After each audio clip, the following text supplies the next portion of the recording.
Good morning, class 10. Today we'll be starting a new chapter, that is chapter number 6, electrolysis.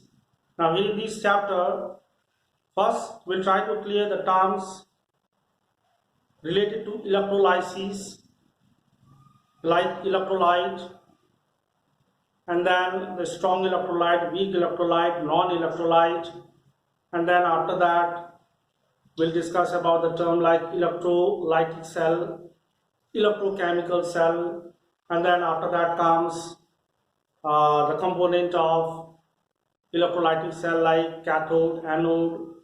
Okay, all these we'll discuss one by one. So let's start today's class. So first term which comes here is electrolysis. Electrolysis. Okay, electrolysis. Now you can see here in this term is made up of two different words, electro and lysis. Electro means the electric current, electron, and lysis means breaking down. Okay, so it has been found that when the electric current is passed through certain substances in their molten or fused or in aqueous solution, then they get decomposed to form their ions. Okay, when the electric current is passed through certain substances in their fused or aqueous solution, it decomposes to produce ions. Okay, such phenomenon is called electrolysis. So this is how you are supposed to define electrolysis. Now after that comes electrolyte. So electrolyte are those compounds which conduct electricity in their molten or aqueous solution.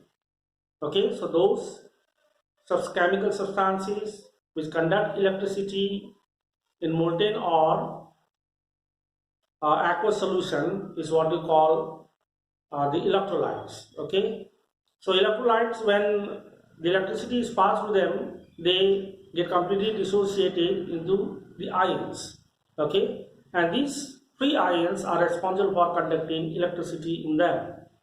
Now after that comes, these electrolytes are of two types. Okay, just now I told you about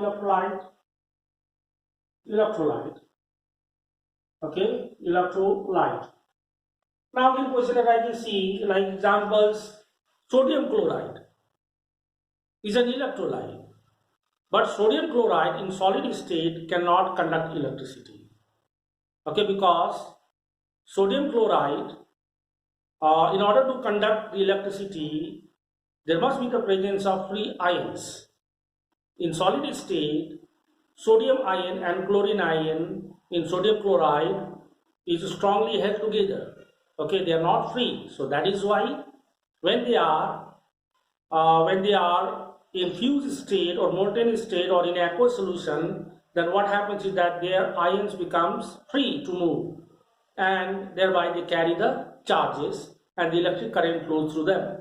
Okay, so that is why while defining electrolyte we say that they are those chemical substances which can conduct electricity in their fused or aqueous solution. Okay, fused or aqueous solution only they can conduct electricity. In their solid state they do not conduct electricity. Now comes, as I told you, that these electrolyte are of two types. Okay, the first one is strong electrolyte. Okay, the second one is weak electrolyte. Weak electrolyte, strong and weak. Okay, now if you compare this strong and weak electrolyte, the strong electrolyte are those electrolyte, okay, which conducts large amount of electricity or which get decomposed completely into ions when the electric current flows through them. Whereas weak electrolytes are those electrolytes which get dissociated or broken down into their ions feebly. Okay, so because of this, what happens is that along with the free ions, molecules are present in weak electrolyte, whereas in case of strong electrolyte, only ions, free ions are found, no molecules are found. Molecules cannot conduct electricity, cannot carry the electricity. Okay, so that is why weak electrolyte, okay, do not allow like they conduct very less amount of electric current, okay, through them. Then again next comes, as I told you, the second point, that is when the electric current is passed through this strong electrolyte, they completely get ionized or dissociated to form the ions. Okay. Now here they get quickly dissociated into their ions. Then again, in case of strong electrolyte, as I told you, that only free mobile ions are present, whereas in case of weak electrolyte, we find ions as well as the molecules, and molecules they do not carry the charge. Okay, so this is about the weak electrolyte, the strong electrolyte. Then about the non-electrolyte. Okay, non-electrolyte are those compounds, okay, which do not conduct electricity in their molten or aqueous solution. Okay, then after that comes next comes after strong electrolyte and weak electrolyte, the term like